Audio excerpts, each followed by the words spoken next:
Alright guys, really quickly I wanted to clarify a couple things about your second book project. So you've probably seen this purple text, hopefully, at the top of the agenda all week. And this second question asks, do you know what you're doing for your second book project?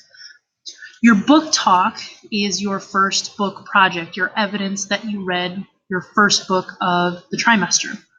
Your second book project is a project of choice, so you get to pick from some different project options that I've developed over the years. And that is to prove that you've read your second book of the trimester. So again, you can't do the same book that you book talked for your book project.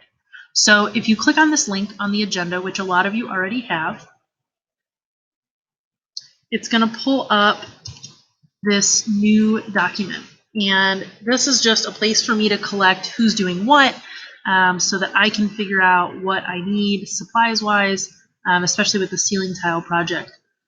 So up at the top, it shows you the project options.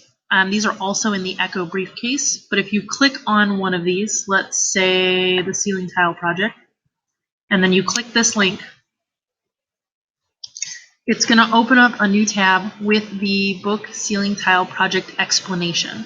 So there's a brief explanation of what it is and why I chose it as a project.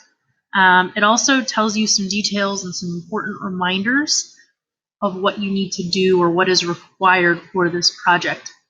So for example, this tile project is twofold. It has some mini benchmarks, so you do have to provide a rough sketch of your ceiling tile before I will give you one and let you start.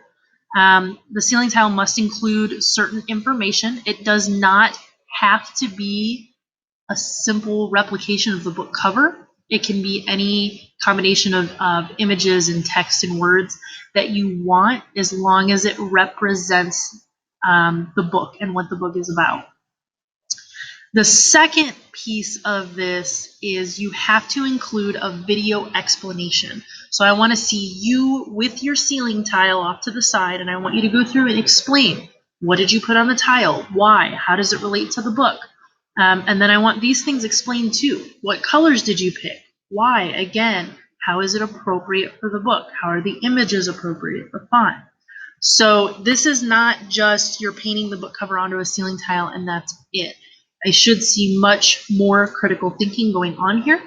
At the bottom of each of these explanation sheets, there is an example provided. So every single explanation sheet that you open up, not just the ceiling tile, but all of them, when you click that, you'll be able to see an example.